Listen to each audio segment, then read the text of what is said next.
you later. And then each one of these points could probably its own coffee with colleagues or crypto with charities type presentation. So we put together a couple polls. Madhu, would you deploy the first poll? And please, it's anonymous, so please fill it out. It's just a couple clicks. I think it's 3 or 4 questions. And I see it's in progress.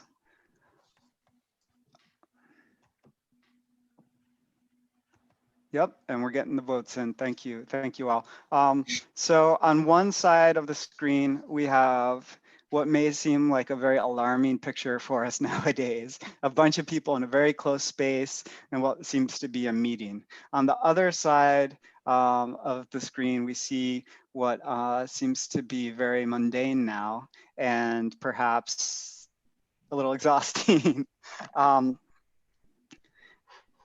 where'd we go? Okay, here we go. Here we go. What we're going to talk about at first is kind of disruptive innovation and what that means and what it means to be catching up with technology. Prior to COVID-19, very few organizations took advantage of video conferencing, Zoom, Teams, these kinds of tools. Especially some for-profit companies did. The charitable sector maybe was a little behind that even. And the technology was there. Granted, Zoom definitely had some catching up to do in terms of privacy and getting its encryption right. But it was more or less there for the taking, but it wasn't being used. COVID-19 came. It forced us all to stop, rethink our processes, and come up with better ways of doing things or ways that would allow us to continue doing things. So we all started using Zoom, and now I expect that most of us will continue using it in the future. So looking at the poll, we have, let's see, prior to COVID-19, did your organization use video conferencing regularly? 68% said yes. So I guess we are a pretty innovative group. 32% said no. After COVID-19, do you expect to continue to use video conferencing regularly? 98% said yes, 2% said no. Do you understand how the technology behind video conferencing actually works? And 48% said yes, 52% said no.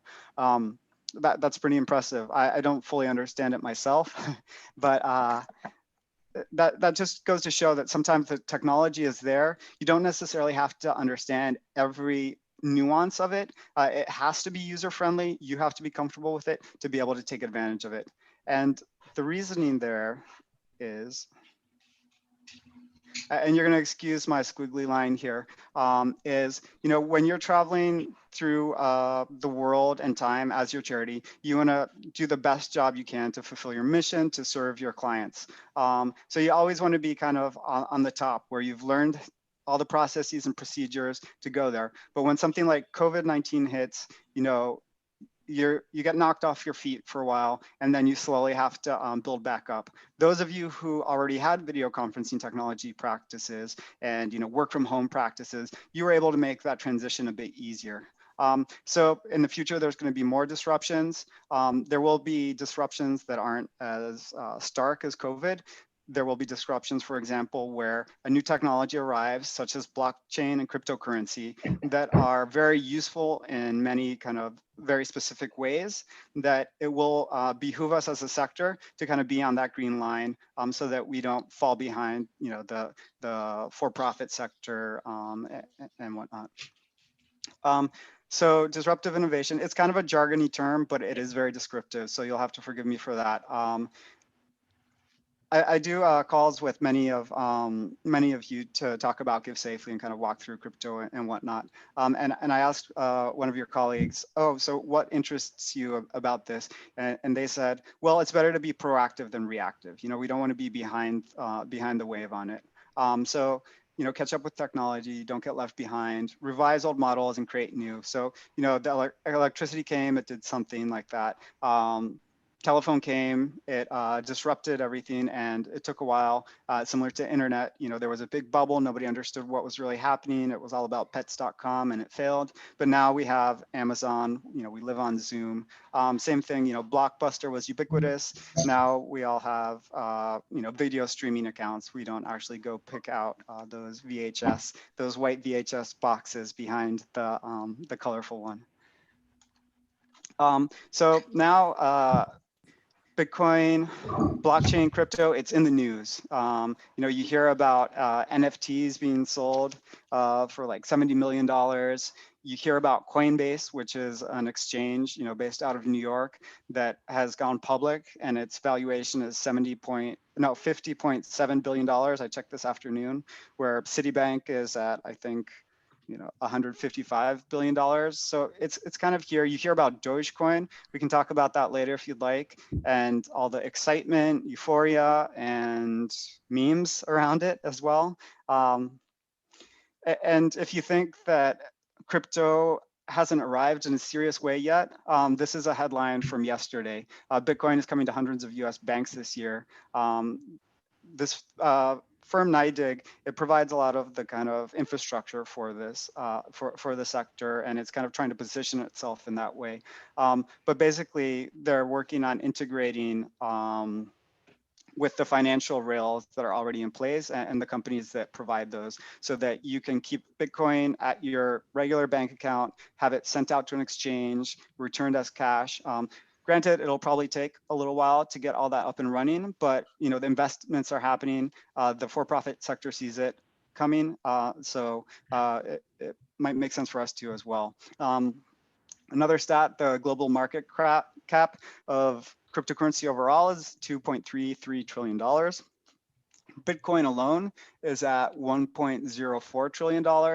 That's just under Google and just above Facebook, just to give you a sense of how much money is in Bitcoin, and that's just, the main cryptocurrency that's, the top cryptocurrency in terms of market cap right now. So it's, 1.04 out of 2.33 total. So it's not just a meme.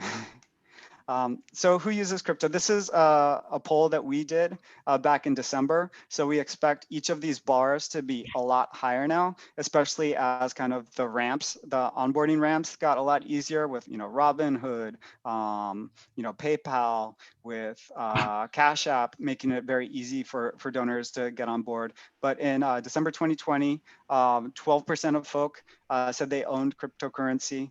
I was looking, another report was published yesterday and said 14%, but they'd actually done their poll in November. So again, I think it would be at least probably even double that now, but don't take my word for it. But you can see, as expected, Gen Z and millennials, they're really occupying that space more than perhaps the Gen Xers, boomers, or the matures. Of those who said that they do not own, 20% of millennials expected that they would own in the next 5 years. 14% of millennials did, and overall the total was 7%. Germane to us, we asked, would you consider making donations to a charity via cryptocurrency? In total, 73% said yes, and it was pretty even across the board. Millennials 78%, Gen Z 73%, and there's very specific, I guess, tax benefits to giving cryptocurrency. Because the IRS considers it stock, a donor can give that to you and take the full deduction of the value of it without having to pay capital gains. Whereas if they took that, they transferred it, or they exchanged it for cash, they would have to pay capital gains on their earnings above their investment, and then they would have less money to give to you, less to write off on their taxes. So this is probably without the donors even knowing about that. So what's so special about blockchain and cryptocurrency? Like, what's all this hype? It's fun, but like, what is it? Well, there are a few things, and we could go on again for hours about this, but one of the main ones is that a lot of the financial systems these days are centralized or, decentralized, but still fairly centralized. For example, when you go to the store, you make a purchase with your Visa card, your MasterCard, that gets sent to Visa card or MasterCard, and they verify that transaction. That takes a couple days, and then they put that on your account statement, and you're expected to pay it. So there's a lot of institutions and banks that operate that way. One of the innovations of blockchain technology and cryptocurrency is that it can be distributed, where it's all a peer-to-peer network. So I could send something directly to Art. It would arrive there, in 4 minutes and 10 minutes, and that would be it. So I know many of you as organizations, especially the international ones, have to do wire transfers abroad, and it takes about a day for your bank to kind of, find out what's happening and start it. And then it takes, a day for it to get sent. And then it takes, 3 days for the bank overseas to kind of actually, be able to verify that the funds are there and then, release them to your counterparty abroad. With cryptocurrency, one of the innovations of the technology is that there's verification that the funds have left one wallet and gone to the other, and that's verifiable and can be proven on the network. So there's no kind of lag or waiting time. So blockchain and crypto, and I put can here because there's a lot of projects out there. Many of them aspire to this. Some of them achieve this, and some of them don't try to, and they're kind of doing other things. But it can be distributed. It can be decentralized. It can replace those institutional intermediaries, where you won't need Visa to verify all your transactions. You won't need your bank to do all that. It can be verifiable. Everything can be written on the blockchain, and you can see where the funds went and where they are. It can be direct, efficient, and secure. It can be transparent, and it also can be fun and empowering. I think, the technology is nice and it proves things, but there's also this element of being empowering, and especially for the younger generations who feel like a lot of opportunities have passed them by or are no longer available to them, to feel like they can grasp something and have custody over it and own it and control it and be a part of something with other people can be very interesting. So blockchain and charities, I'm making this big pitch, but we're mission driven. So as organizations, we will do what works, but we are also different than, a venture capital fund or a startup in Silicon Valley. We are maybe perhaps sometimes more cautious around risk. We don't have, not many of us have the budgets to fund like an innovation office where we can put 3 people on a project for 4 months, and if it fails, that's okay, we'll just start the new one. Our donors have different expectations, for better or for worse, on how that should work. So that is definitely a consideration, and that's one of the reasons why we're doing the Give Safely project, is to take some of that risk for you and serve as a guide through the blockchain and crypto space. So a few quick examples, because I don't want to take up all the time talking. And we're good. So it can be used, as I said before, for cross-border remittances. I was reading about a crowdfunding program for surfers in El Salvador on a news site yesterday, where they were sending Bitcoin. And then, it can cut transaction fees in payments. And there are these things called stable coins that are pegged. $1 is always worth, basically $1 is always worth 1 stable coin. And it's easy to send those. And the transaction fees on that are much less than wire transfers as well. So if you have somebody that you're sending money to and they can exchange it easily into their local currency, that can really save a lot of time. It's been used for supply chain management, for organizations that want to prove that the wood comes from responsible sources, or the seafood or fish are coming from responsible fisheries, or the mineral resources are extracted in a responsible way, or in the way that they're looking for. Same thing for vaccines, to track vaccines, so that, and this was even before COVID-19, to know where they are, how long they've spent in each place. in many ways, blockchain can work as a ledger online that is, again, immutable. It can't be changed. So it can be very useful that way. And it's transparent so that people in offices, all around the world can check and see exactly where everything is. It can be used for identity and property rights, especially for refugees who, may not have a lot of belongings with them, may have left where they are without documents or may have lost them. They can be given an identity on the blockchain where everything is there, verifiable, and each one of the UN agencies or charities kind of has access to that blockchain and can, distribute the individual's resources to them or track what sort of medical attention they need, or cash. It can be used for land titles, obviously for artwork, NFTs, as we were mentioning before. And then it can also be fun for donor engagement. It can allow donors to follow their donations throughout the process and the cycle of a project. So for example, if you put up a project and say, we're gonna put a smart contract behind it, where each step of the way we enter something and the money gets distributed in this way, in this way, in this way. And it can be on the blockchain where, donors around the world could watch that. Gamification and rewards, you'll see how we use that a bit in Give Safely. And then obviously voting and decision making. If you want a system that is easily auditable, always transparent, and can't be changed, that blockchain can be built for that. Um, but there's some challenges. I don't know if y'all remember a few months back, somebody, I think it turned out to be a 17-year-old, hacked Twitter and posted on Barack Obama, Elon Musk, some of these big figures, Twitter accounts. I'm giving back to my community. All Bitcoin sent to my address will be sent back and doubled. So people actually fell for that, obviously because they trust these public figures. And I blocked out the address so none of you actually send send money. Not that you would, of course, but I think it was, tens of thousands of dollars even went. So a lot of people in the crypto space, they're very wary because they know there's a lot of scams out there. They know that, there are new coins popping up every day. Some of them are very legit, founded for, altruistic purposes and built well by a good group of people. Others may not be so. So there's a lot of kind of different things going on there. So we would definitely encourage you to be cautious.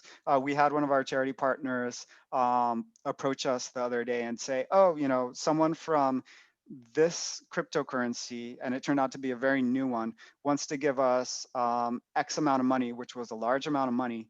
And, we're really excited about it and we're going to go through with it. They just want us to sign up for this exchange, and we don't really understand what's going on, but we think we might do this. And we said, well, definitely, like uh, again, it may be a very altruistic, positive thing, but definitely do your due diligence. Dot your I's, cross your T's, and look and see, okay, how long has this coin been around? Where can you exchange it? Can you exchange it at a legitimate exchange, or is it an exchange where, it's unregulated and something not so interesting could happen? And how are these donors, this company that's launched this coin, how are they going to use your name? Are they going to say, oh, we gave to, Give Safely, and therefore they endorse us? So definitely think about all these types of issues when you're thinking about it. And to that broader point, and I'll touch on this again later, we're putting together a manual called Considerations for Charities on Cryptocurrency and Blockchain, where we'll have kind of I guess, chapters or pages on a lot of these issues. It won't be directive where you should have this policy. It'll be more like, this is a decision point that you should work through as an organization. How do you handle crypto donations? Do you exchange them into cash right away? Do you wait till the 15th of the month, given the price fluctuations? Does it vary by how large it is? All these types of questions. So be looking for that in the future. And definitely, at the end, we'll have you go to well, we'll follow up with an email with information on how to stay in touch about that. So there's definitely the confusion factor where we kind of know we should get into crypto, but like, what is that? It's just like so much, and I'm so busy with other stuff. There's definitely issues around the tech and user experience, where the sector is definitely improving, and getting a lot of these larger companies in has done something for that, so that you can kind of log in on your phone, feel safe, buy some cryptocurrency, transfer it to a friend. But there still is some room to grow there. Regulation, as with many things, I think the US regulators, they allow things to grow, and then kind of once they see what's going on and start to understand it, then they start imposing more regulations. But so there could be more regulatory clarity. Um, and then there's also the ability to meet crypto donors where they are. These are folk, younger folk. So as charities, I think we're all trying to learn how to speak to the younger generations, especially with the declining numbers of individual givers, declining amounts of kind of individual giver donations and whatnot over time. So definitely work hard to get in those spaces. We're doing that as Give Safely. In a month or two, we're going to do an NFT auction, where during the auction we speak to kind of everybody in the room and all the artists, so that we kind of spread the message around Give Safely and bring people to the site. And then there's also the danger that it just kind of replicates the old systems, and it's not as exciting for donors anymore. So some thoughts, if you're thinking about using blockchain or crypto as well, start with a problem and guiding principles, and then figure out, whether blockchain and crypto can help you solve it. Remember that blockchain isn't necessarily the goal, it's the tool to get you where you want to go. Definitely choose your blockchain that you do your projects on wisely, and your partners. And same thing, for cryptocurrency. Here in the United States, we're only allowed to exchange crypto for cash at regulated exchanges, and those are very well regulated. They have all the anti-money laundering, know your customer, and then as institutions, when we sign up, we have to submit, documents about the organization and whatnot. So you will be obliged to go to a legitimate partner in that case. And then as much as possible, hide complexity, because the more complex, the more you're going to lose people, as with everything that you already do and know. And then don't try to do everything for everyone all at once. Get your feet in the water, get swimming, get used to it, and then add something on, and then add something off. Slow and steady probably will win the race, versus getting overwhelmed, or getting scammed, or something untoward happening. And we feel like we can be, with Give Safely, maybe a way to help you kind of a safe entry point into the space. So what is Give Safely? It's a platform, and I'll show it to you in a minute, but it's a safe space for younger and tech savvy donors to connect with trusted charities. So only charities who have met the 20 BBB standards are eligible to be on the site. And so that they can donate cash and cryptocurrency to you all. Note, at this point, we're only working with nationally accredited charities. As we start out, later on, maybe late summer, we'll start onboarding a pilot project with local accredited charity as well. And then for you all, for charities, a way to connect with donors in the crypto space and get started with blockchain and cryptocurrency more generally. You've heard me talking a lot. Now you can hear me talking on a video. Do you worry that the charities you're giving to are trustworthy? Do you worry about your personal information being sold, stolen, or used inappropriately? Do you want to get rewarded for giving and sharing your data and connect with causes you care about? GiveSafely.io allows you to find a cause and charity, give safely, and get rewarded. When making a donation, you decide what personal information you share. It's secured by blockchain encryption. You get rewarded with giving points you can use for fun experiences, like a conversation or AMA, Ask Me Anything, with a charity staff member on what their work is like day to day. All charities listed are trustworthy. They meet the 20 BBB standards for charity accountability. GiveSafely.io doesn't have access to any of your personal data or donations and doesn't take a transaction fee. For more information, visit GiveSafely.io. And obviously that was the donor facing kind of explainer video, focusing on, you know, the security, encryption, control over your data, all these themes, in addition to the cryptocurrency. Okay, so why do we use blockchain? It's so that we can set up peer-to-peer relationships on the platform between charities and donors. That's what allows it to be so that, you know, the okay, let's go back. So most donation platforms have a centralized hub, a centralized database where a donor makes a donation, their data and the money goes to that centralized hub. The centralized hub mines the data and takes a percent of the transaction and then passes it on to the charity. Some of them, like, you know, Facebook, for example, they don't necessarily pass on all the donor data. They may keep it to themselves. So what we do with the blockchain is, again, remember that picture of like stars in the sky all connected to each other? We allow that peer-to-peer connection where the donor sends their data directly to you, the charity. We never see it. We don't have access. We'd never be able to, even if we wanted to. The donations, the crypto donations go from the donor's wallet directly to the charity's wallet as well. So it's kind of like a meeting space for donors and charities to interact with each other on the blockchain. And we just kind of curate it to make sure, you know, all the charities on board are trustworthy and we're providing the right resources. And then on top of that, when donations happen, the donor is, they are obligated to enter their name and their email address, but any data they choose to provide beyond that earns them a giving point. And then they can use those giving points to cash in for experiences like conversations with the charities. And I'll show you that in a minute. So as the video said, there's no charge to participate. We receive no transaction fees. And it's kind of a first step in the door into kind of blockchain and cryptocurrency. And, you know, we see it as we're kind of building this platform and we're building a community for you all. Like I said, you know, we'll be putting together resources to share with you to kind of take to your boards, to your executive team to help guide you in your decision making. We won't be telling you what to do. When you sign up, it's very simple. We only ask for a username and a profile image is optional. Again, because we don't have a centralized database, we don't want any of the information. We can't take any of the information. And then the account key. That's pretty key. That's important. It's similar to a password in that it will get you onto the site and it will encrypt your information as a donor onto the blockchain.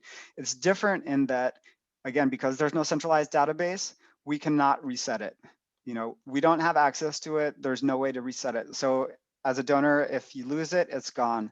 And so charities yourselves, you have accounts that you set up similarly, which has this account key, which is 12 words. We encourage you to write it down in a number of places, have backups, and then obviously, you know, if you're comfortable doing so, save it into your browser so that works. And I'll actually switch over to the actual site. Art, did the site show up or are we still on the PowerPoint? Okay, good, thanks. So the way we designed the wait, site— wait, no, you're still on the still on the PowerPoint. PowerPoint? Okay. Sorry, folks.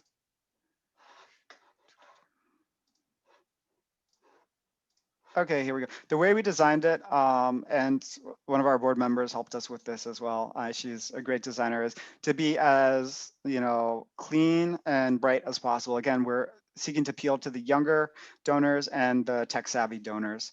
We're very clear about what we're about. Donate cash and cryptocurrency to charities you can trust. You know, all charities meet the 20 BBB standards. And we use blockchain technology to keep your personal information secure. You control what information you share, and your generosity is rewarded with giving points. 3 easy steps: you give safely, you get rewards, and then you can redeem them. So I'm already logged in. I'll show you what the charities page looks like. And how are we doing on time? Okay, I'll finish up in the next 5 minutes here. So each charity has a little tile here. You can see there's also a listing by cause area. You can also see that for each charity, it lists what type of donations are currently being accepted. So for us, it's Bitcoin, Ethereum. We allow PayPal donations. Obviously, that does go through PayPal server and whatnot, but the data that is given does not go to them. That stays on our blockchain and goes directly to you, in case somebody wants to, participate and do it with cash. Ardor and Ignis, that's because they're perhaps a little less known than Bitcoin and Ethereum, but we built the platform on that blockchain, so you're automatically given a wallet. If you choose to, you can list those. It's by no means mandatory or obligatory. And so let's see, who are we going to choose? Let's go. We currently have, I think it's 29 charities on the site. We've been doing a lot of meetings over the past couple months, and we expect a lot more folk to be signing up soon. Let's click on, so these guys, they accept Bitcoin, so I'll show you what that looks like. Each charity has a profile. You put a background image, your logo, obviously, and then a write-up of your organization. It's up to you whether you want to make it 1 paragraph or 3 paragraphs. We do edit it for content in case you say we're the best charity that's ever existed. We might help you tone that down just a little bit. Again, what cryptos you accept. And then because donors, especially younger donors, they like to be able to trust, but they like to be able to verify for themselves. So we have a link to the charity's accreditation page. So you can see, oh, yeah, they meet all 20 standards. The donor can look at their financials, look at who the chair of the board is, learn more about their programs, and then obviously the link to the charity's site itself so that they can kind of delve a little deeper if they need to. When the donor is ready to donate, they click Give Safely Now, and that takes them to the donation form. As you'll see, name and email address are mandatory. So I'll put, Ezra Vasquez D'Amico, and we'll put a email address. That probably dates me a little bit, having a Yahoo email address. But you automatically get 3 giving points for entering your name and email address. Each additional piece of information you choose to share, if you see this bottom right-hand corner orangish yellow circle, you'll see that goes up when I put another piece of data in there. So now I'm earning 4 giving points. Let's say I'd been investing in crypto for a long time now, and I'm at a point where I can really give a lot of money. So I put that down. That's another giving point. Let's say I didn't want to share my age, male, single. There we go, 7 giving points. And that's kind of where I want to be. I'll choose to donate Bitcoin. We see this project as an iterative project, so we'll be constantly improving and changing to meet donor needs and your all needs. So what we've heard from the charities already on the site is like, oh, well, our donors like adding a message, this is in memory of so-and-so, or I want to learn more about such and such program you have. So that message would also go directly to you. So now I'll be earning 7 giving points if I give at least $5 in cash or crypto. I hit continue. Right now it asks me for that account key. Remember those 12 words? I enter it again, and that allows me to send all my data up to the blockchain. Again, so that it doesn't go to a centralized server. It encrypts it, and now I see the charity's Bitcoin donation wallet.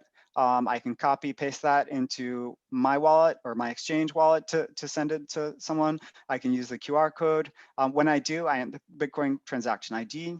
I hit confirm. Our blockchain on the back end verifies that it happens. It releases the giving points directly to the donor's wallet, and then it releases the donor's data that they kind of wrote up to the blockchain directly to the charity. As a donor, you would then look at your profile. You'd be able to see that what type of donations you've made. Obviously, I've been testing with I'm a huge fan, obviously, of BBB Wise Giving Alliance, the $5 donations.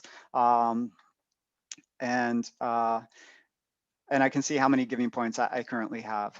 Right now, we have it listed, charities give, get, redeem, how it works. What we're gonna do is I'll launch a page similar to charities where it says charities, causes, experiences, just to simplify it a little bit. And what we'll have is causes, each organization will be able to put a program or something that they're working on.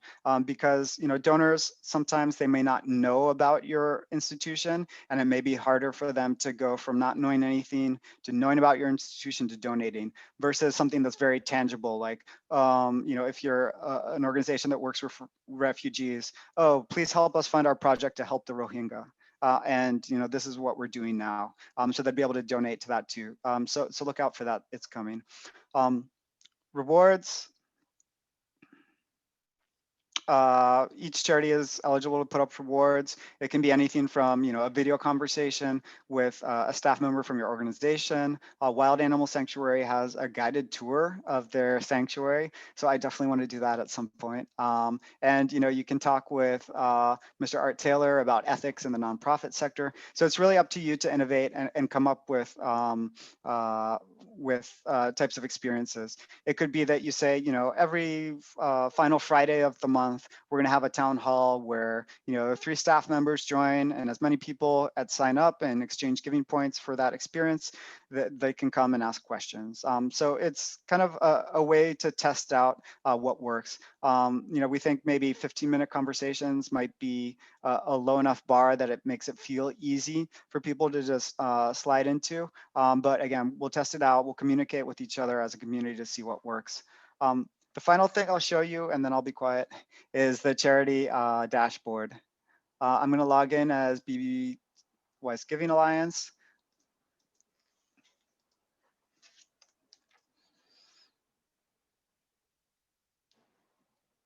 And this is what it'll look like on your dashboard. You'll be able to see, all the donations that have happened. For example, we received a 14,000 coin Ignis donation, which at that time was worth $477. That's the exact time of donation.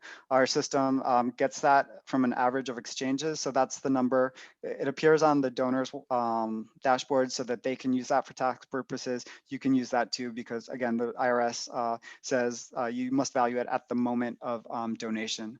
Right here where it says locked data, that's where all the name, email address, all that information is. What you would do is you would enter your 12-word account key, and then you would click unlock your data, and it would be displayed there. It's also downloadable as a CSV file and Excel file, so that you can use that to get it into your usual donor tracking software and engagement software. Oh, side note, when a donor receives giving points from giving, say I give to Arts Charity and I get 7 giving points. I see Bennett has a really cool program that I've never really heard of, and I want to learn more about it. I can use those giving points I earned with Art to have a conversation with Bennett. So it's a nice kind of low pressure way for a donor to kind of learn about a new charity that they might not have given to at first, but to have that first step in the door. When I exchange those giving points for the experience with Bennett, Bennett also receives my email address, my name, and all the data that I entered at the time of donation, except for that box at the very end that only goes to the donation charity. All right, I think that's all I had. I'm sure you have questions. Art, did I miss anything, Bennett? You got it. You got it. I mean, I know it was fast, but we wanted to keep this a really active conversation and try to give everyone a taste of it. And I'm sure people will want to engage you after. But it looks like Billy McCain wanted to know. Yeah, whether the email address can be added to your list. Yes. When you sign up for an account, it's very simple. You add, the 2 images I showed you, and then 2 fields of text, and then your PayPal email address and everything like that. But then you also download a PDF, what we call our kind of charity agreement. It's pretty standard. One of the main things, though, is that you agree not to share the information with third-party organizations. So you don't rent, sell, or share lists, because again, part of the value proposition for donors here is that they know exactly what data is going where. So thank you for that question. But you can add the donor to your email list if that's the question. Yeah. Thank you, Ezra. Can you touch base on the redeem points thing? From a donor point of view, what's the appeal? Like when they accumulate these points, what are the options they can, by which they can redeem these points? So right now, we're encouraging charities to list experiences, and particularly with the pandemic, online experiences. And so that can really be tailored to whatever the charity wants to do. It could be like, speak with our program officer who works directly in the city of Chicago on this issue, and ask them questions. Or it can be like, if you're a charity that works on health issues, one of our staff members is also a chef, and they're going to share 5 heart healthy recipes with you and talk to you about, why it's important to take care of your heart's health. So it can really be anything at this point. So the idea is that the donors would find it appealing because maybe it includes, part of your mission and perhaps also a human element that kind of draws them in as well. Thank you. Other thoughts? I know, again, it's a fast presentation and, your head may be spinning a little bit. But hopefully you got the overall concept, and that's what we really wanted you to appreciate today. If I could ask John, a question. go ahead. Yeah, thanks. It was great presentation. Really, Thank really you. helpful to see it. You've made it as easy as possible, which is wonderful. Can you just touch on quickly on the conversion? This is where I get kind of stuck, is Yep. somebody makes a contribution in, say, Bitcoin. Mm-hmm. How does it come to the charity, Yeah. and in what format, and how is it converted to usable Sure. dollars? Mm-hmm. So it goes from the donor's wallet to your wallet or your address on an exchange. So to be able to convert it into dollars, you will have to have an exchange account anyway. Okay. What many charities choose to do, rather than having a wallet that exists kind of independent of everything, is that they just have an exchange account that provides kind of those addresses to receive funds to. So when a donation happens, you receive an email from us saying a donation has happened. We don't get any of the details, but just that it has happened. Then you would log on to GiveSafely to get the donor data, and then you would also log on to your exchange account and click, convert Bitcoin to dollars, and then ACH transfer to our bank account. There are services out there that will do that for you. So you set up your exchange account, and then they have a bot that kind of sweeps it. And if it finds a donation, it changes it into dollars right away and sends it to your bank account. They do charge, some of them charge subscription fee plus a transaction fee.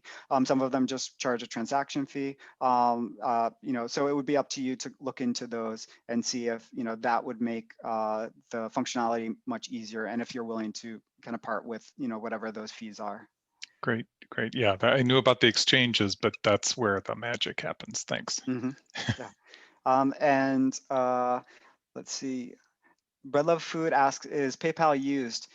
Yes. So donors can come to the site and take advantage of the experiences and giving to trusted charities with credit card donations via PayPal. Or just their PayPal account. So it's definitely used. It's up to the charity to what donation methods they choose. So some charities might not list PayPal. Some may list only PayPal, especially charities who are still working on signing up for their crypto accounts. Some of them want to be on the site while they're doing that, and they already have a PayPal email address, so they go with that. As I say that, I also wanted to mention that we have a backend page, and we'll share that with you in the follow-up email. The Charities Corner, obviously a wonderful name that we came up with all on our own. No, but it's a great name, and it's a good place where we see kind of the community building happening. So we're building that up slowly. When you get your email, you'll have a link to it where you can create your account. You'll see it's a very simple form, contact information, summary of your organization, about your charity, what cause area, and then your Bitcoin, Ethereum, and PayPal address. Again, you can choose to accept Ardor Ignis, or you can choose to delete those. If you delete those and want to add them back later on, we can help you with that. And then you can also schedule a demo. It could be where I walk you through the site, or it could be, oh, I just have like 5 questions about exchanges. Maybe Ezra can help me. So definitely feel free to use that. We also have a cryptocurrency for charities page. It's kind of the light version of the manual or the guide that we're putting together, where it has information on what is cryptocurrency, how does the IRS handle it. There's the link to the IRS page on it. What's an address, what's an account key, and then what sort of exchanges are out there, and how do we go about it. We walk you through the example of how we set up our exchange account as well. So yeah. Eric, do you have a question? Olson. Hi, yeah. My question was, first of all, the presentation was great. It's not all that hard to follow. Thanks. You can see many uses for it. But with those charities that are using it now, are there examples of campaigns they're doing that are being successful for them? And are there examples, or do you have suggestions to that end that might help us, pitch this to kind of other decision makers at our organizations? Yeah. So I guess us through the evaluative process that we're kind of deliberate and in depth. So we're taking this through that lens as well. And we're iterating, we're moving slowly and doing it right. So right now we're very much focused on bringing charities on board. We didn't want to do a lot of donor outreach and have donors come to the page and find 6 charities and be like, well, okay, So what we expect is, we'll keep the push to bring charities on board happening, and then starting early summer, we're going to start doing the outreach to donors with an NFT auction and really inserting ourselves into the crypto space so that donors can come on board. I think to your point, once we put up the causes page where there are all those tiles where you can list a particular program that your charity is working on, I think that could be exciting. Learning how to phrase it in a way that younger people, the crypto community, find interesting, because it's especially the crypto community, many of them are in it because of the philosophy and the decentralization and feeling empowered. So to be able to kind of maybe frame your programs with that language might be useful. You could set up donor advised what's it called? Designated giving programs to a particular program, or you could say, our one of the main things our organization is doing this, and the funds would go to the organization, but we want to highlight one of our projects so that it doesn't have to be kind of designated that way. One thing that also comes to mind is you can definitely put a button on your website that draws people to Give Safely. So if you wanted to campaign on your own website and then send people to Give Safely to make that donation in crypto, that's another opportunity for you to take advantage of the site. Yeah, and to that point, point, one quick follow-up question. Sure, yeah. Sure. At those charities, what type of employees are running this page? Is it advancement professionals? Is it finance? Is it IT? Is it a combination? What's kind of what are you seeing? So I've definitely been having meetings with, I think it's got to be like 30 or 50 charities by now, and it runs the gamut. Sometimes it's the person in the charity who knows about crypto and they're pushing it forward. Sometimes it's the folk, the CEO, and they kind of know about it and they say, we're going to do this. Oftentimes it's folk in the finance department. I've met with a number of controllers of the organizations who really want to understand the nuts and bolts behind it to make sure it's done well, and then to be able to present it to the leadership team and the board. So it varies, but definitely I have been speaking with a lot of financial folk. And each charity that's on the site gets a link to hyperlink the kind of Give Safely button that you can click on, and it'll take the donor directly to the profile there. Let's see. If you put up a button, do you have to be registered in all states as a fundraiser? As if you were collecting other currency? Bennett, I think that's a question for you. The quick answer is no, not necessarily. If you're just a regionally soliciting charity and that's where your marketing is directed to, the fact that you have a button that offers this opportunity doesn't make you a national charity with a button. It doesn't work that way. So you wouldn't have to register. If you're already soliciting in all the states, obviously that's something you're doing, and this button is just going to be another manifestation of that. Breadloaf Foods had an interesting question. What causes the value of your Bitcoin to go up or down every day? So if you figure that out, definitely let me know, and I'll be donating to all your organizations. But there are some things that that influence, right? So for example, with Dogecoin, a lot of it's hype. A lot of it's, we're not happy with the usual financial system, and we're gonna show that expressively and with our money. With Bitcoin, recently, a lot of what's been pushing price has been institutional adoption. So like I showed you, the banks are getting on board. Tesla invested in Bitcoin on its balance sheet. There was Mass Mutual, I think it was, who invested a portion of their balance sheet into Bitcoin. We haven't heard of a charity that's done that yet, so definitely let us know if you do it. But I think part of that has been part of what's been pushing the price up is institutional adoption. One, because it means that there's less Bitcoin out there. Bitcoin has a limited supply. There are only 21 million of them. Obviously, it's fractionalized to the umpteenth decimal point. So you don't have to buy one Bitcoin. You can buy 0.00001 Bitcoin. But with a limited supply, more demand, it means it goes up. And then two, the fact that these institutional players are getting on board, I think signals to investors and people that, oh wow, if they've done their due diligence, it's it must be a legitimate thing, and I feel a little more safe putting my money into it too. So that's a quick. But if you come up with an oracle, definitely let us all know. Ezra, how are we communicating this presentation? Are we sending? Oh, okay. My dude just mentioned we're sending a link out. Okay, great. Yeah, we'll send a link. We'll show the slides, and then there'll be the link to the Charities Corner, and we'll also put up the video there. But then you can follow up and schedule a conversation with us. Let's see. So even if we meet the Oh yeah, so yeah, right now we're national only, but we do plan to open up to the local BBB accredited charities in the future too. Let's see, since name and email are provided, are we allowed to answer that? Any other questions? Any other thoughts? I know some of you probably already exist in the crypto space, and might have something that I missed or something for charities to kind of think about as you're starting to delve into it.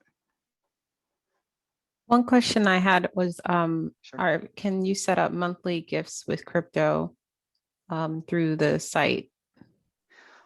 So the way it's set up now, no. I'm trying to think. It could be functionality we could add in the future. The way we started it was with very much the minimum viable product with 9 charities who we trusted and trusted us, and we got it up and running, making sure it was working. And slowly we've been adding on to it. So it could be that, if the charity community on Give Safely starts communicating to us that, monthly donations are very important, we could look into, how that might work. And it might be complicated kind of with the blockchain and the donors' wallets and stuff like that, but again, would be responsive and definitely give it a good look.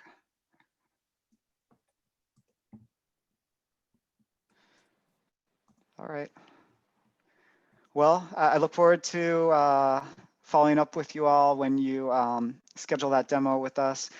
There's definitely, if you feel comfortable signing up and creating an account right away, some charities kind of do that right away, especially if they already have cryptocurrency addresses.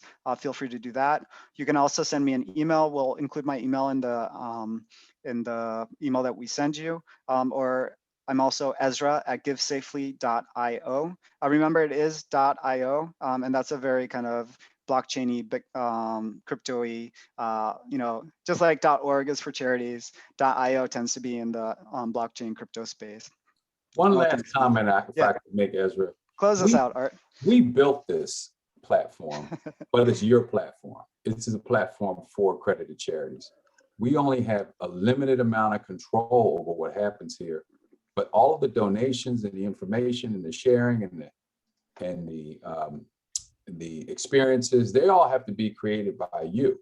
Mhm. So the marketing, even we're going to be limited in what we can do, but what you can do can really take this to a place where it becomes institutionalized in our country.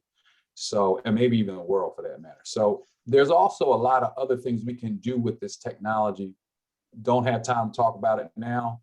It's something we can do in the future. The key right now is for you to get involved, continue to learn about it, use it, share what you learn with us, and let's grow this thing together. Yeah. So with that, I will say thank you for joining us, and more to come. We look forward to hearing from all of you. Yep. All right. Bye-bye. Bye, everyone. Thank you.